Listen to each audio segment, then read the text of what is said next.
Happy Thursday, April 15th. It is the back half of this week's vlog. We got a little while before our mentor session. That's at 12. It's at noon with Carrie Leva, vocalist, writer extraordinaire. And yeah, we're really looking forward to that. We're gonna go over a bunch of my tracks and just continue to work on mixing, continue to work on things like that from a vocalist perspective. Well, I mean, she's a producer. She does it all, to be honest. Yeah, and then, honestly, we didn't even edit the vlog at all this week, so we gotta basically do that for the rest of the afternoon, get that all posted. We almost have a segment every day now, which is kind of nice. It's just Tuesdays and Thursdays that we don't have a vlog segment anymore, which I kind of like. It really helps with the flow of things. Have a little break, have a little conversation. You know, this afternoon I'll talk about how my mentor session went. But yeah, we're gonna get ready for our mentor session and then get that vlog posted. It's shortly after my mentor session with Carrie Leva, and I know I've mentioned it a few times, and perhaps by around the end of summer maybe we'll start teasing it, but my secret project, I basically went over the entire thing with her. I did the same with my previous two mentors, and it's really just to have a conversation about what that project is, what I'm doing to work towards the next steps. And honestly, having a mentor who has your best interest at heart, who just wants to see you succeed, it doesn't get any better than that, you know. It's one thing to hit somebody up regularly to ask for feedback. You know, who knows if you're getting their full 100% attention on that. And it's another to actually have somebody fully committed to bettering you as an artist, and it just feels validating to share that project with somebody who genuinely cares. So I guess the takeaway from that is, like, invest in yourself. You know, you don't have to go to a school like Icon to invest in somebody who is actually going to care. I've fallen into the trap a whole bunch of times, kind of mentally investing more into people than what was actually in the reality of the relationship. And you know, that can be a big bummer and a big letdown, but most of it was kind of my own mentality towards having expectations, having too high of expectations. And yeah, so really great. I guess, yeah, that's our second mentor session, and we basically spent the whole time discussing mentality and discussing projects and discussing, like, where I'm at as an artist, and you know, just the general mentality of people, where having an idea like this and believing in yourself is the key. I could spend forever trying to improve and get to a standard that I think is good enough for a project like this, or I can just say, screw it, this is my idea now. I've got most of the stuff in place. Things just need to continue moving along in order for what we want to happen.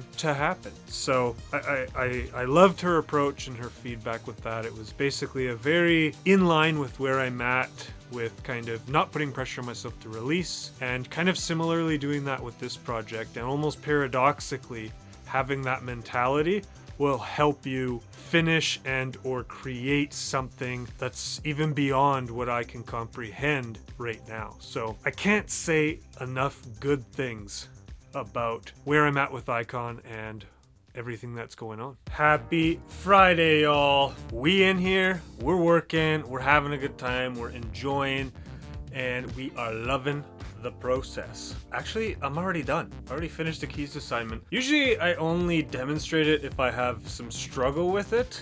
I think that documenting the struggle of learning how to play keys properly, when I look back, just something to reflect on, something to be proud of myself about.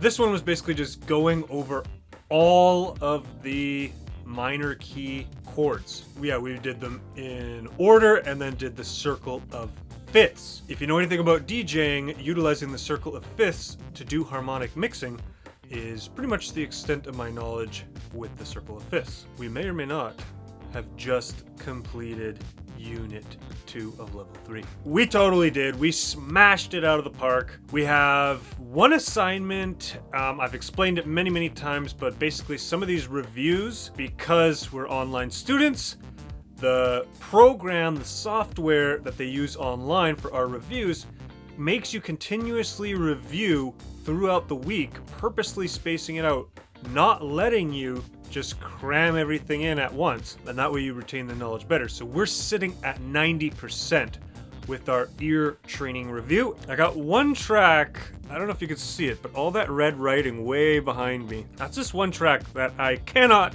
stop thinking about. And so I think rather than writing all these ideas down and kind of like losing that inspiration from all these ideas, I'm just gonna jump into that track and start executing because I love that track. And that's pretty much what we're gonna do for the day. Welcome back to another episode of Future Fridays. And Future Friday is my vlog segment where I show you something that stood out for me this week at Icon. We learned something pretty freaking cool at Icon. Sample-based synthesis, basically taking any kind of sample, even out of a song. You can basically take a tiny chunk and turn it into a bass line, a lead, atmosphere, you name it, you can create something from it. And I know that I showed you a little clip, a little preview of using my water bottle to create this lead noise here, but I wanted to break this down even further for you. If you look down here, I have basically all the raw samples that I recorded in, and all I actually used was my desktop mic. And so let me just break this down section by section. So let's listen to this part.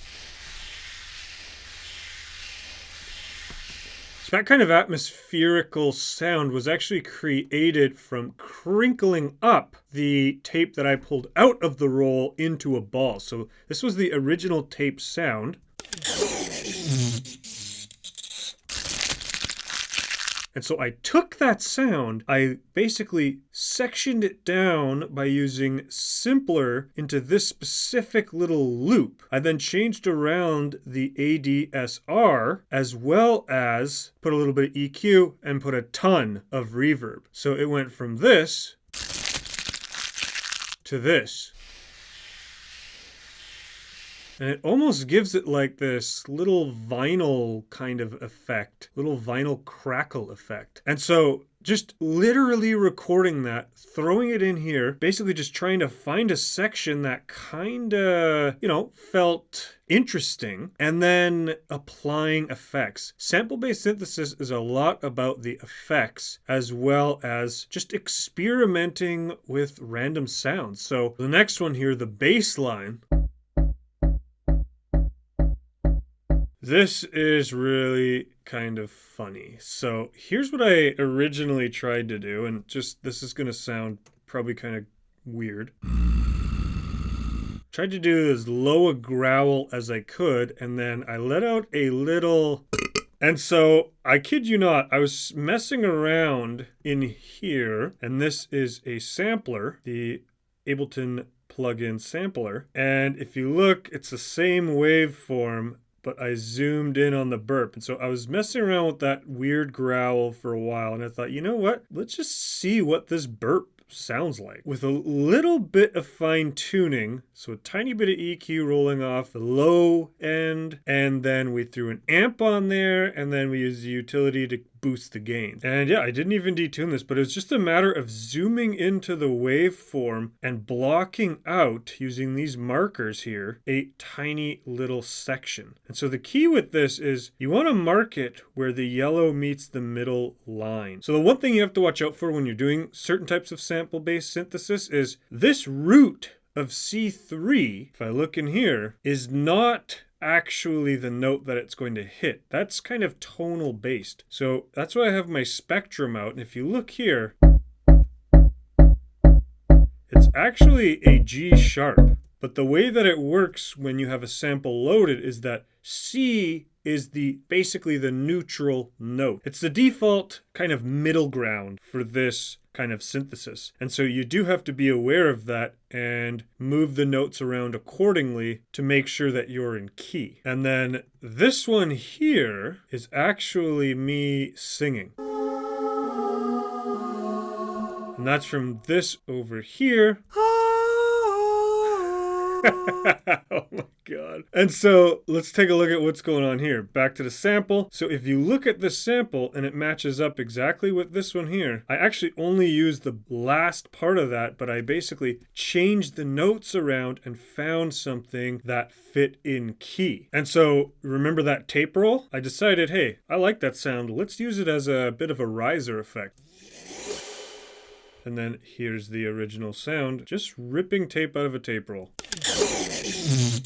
So I reversed the sound, put some reverb on it, and now we got this cool thing going on. That sound is so unique. It would take you forever to exactly match that in a synthesizer like Serum. Why am I going over this? Well, you know what? Sample-based synthesis, there are many different kinds of sample-based synthesis, and there are companies that actually create plugins that go far beyond just recording a simple sound and putting that in there. Don't sleep on sample-based synthesis. I encourage you to give it a try. All right, that is it for Future Friday today. Good morning, everyone. It is Saturday, April 17th. We just got to the studio nice and early. It's around 9:30. Last week, we announced our brand new vlog segment, Sound Design Saturdays. So today, 100% of the day is focused simply on sound design. We're not trying to compose anything. We're not trying to create melodies. We're not trying to do anything like that. We simply only have our sound design hat on today. And from what I hear from, people like Wolfgang Gartner, other artists like that, taking the time to intentionally do sound design with no holds bar, no restrictions, no nothing. It's just a matter of getting in there and creating sounds. When you can dedicate time to solely doing that, it makes a huge difference. You don't know how frustrating I've made myself by, I come up with this melody and then immediately I start to try to do sound design. And it's like, this is not the sound design phase. This is the creation phase. This is the intuition phase. This is not a time to sit there and twist knobs and press buttons and see what works. This is a time to write that melody that I was inspired to do at that time. And so I think a lot of producers can get caught up in that and just feel really down on themselves that they're not progressing or they're just not getting it. And it's just not true. Today's modern producer wears many, many, many hats. Mixer, master, engineer, sound designer, arranger. Whereas back in the day, there was somebody to basically do all those jobs. And with the technology for computers, we don't really need that anymore, and most of today's producers can kind of do it all. Sound design for me is like another step up and something that I've been working hard on.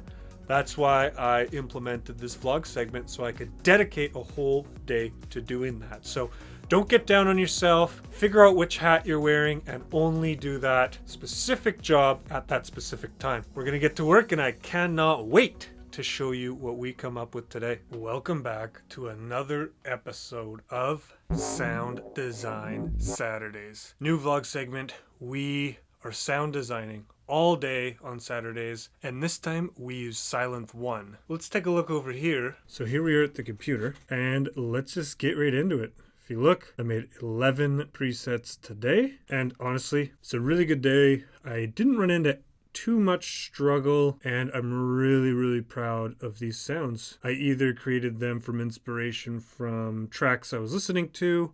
Each synth sounds a little different, so recreating some of my other presets that I made in Dune within Sylenth, you get a bit of a different feel, and so that's what I did with some of them. Let's check this number one out. Elated, Saw lead.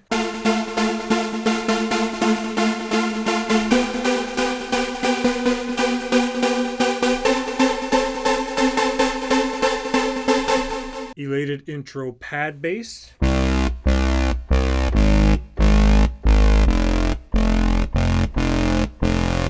Number 3, Elated topper slaw pluck.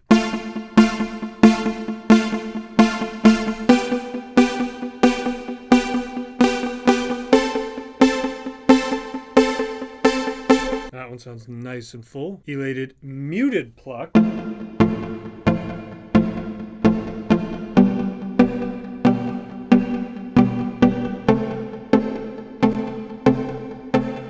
Elated horn bass.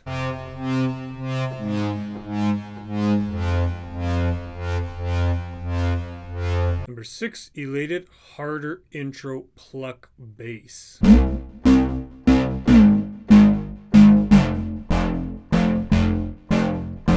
Elated square distort pluck.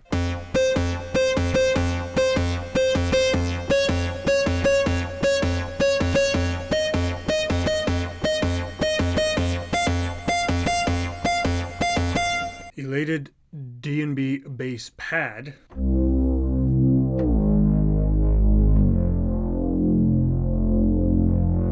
Play it an octave higher.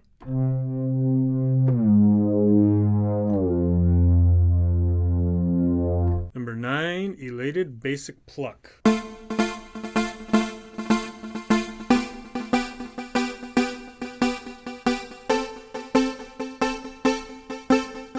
Next up, number 10, Elated super saw lead.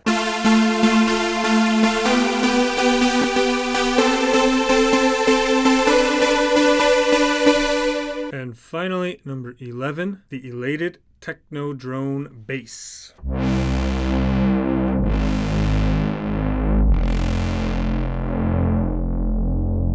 So as you can see, we created a wide variety of sounds, some really cool ones, especially that techno bass drone. I basically used my own sound design from Dune as inspiration to recreate that sound within Sylenth. And even though Dune has this thickness and this kind of wideness to it, I find that this particular sound in Sylenth is a little more grittier and a little more in your face type thing.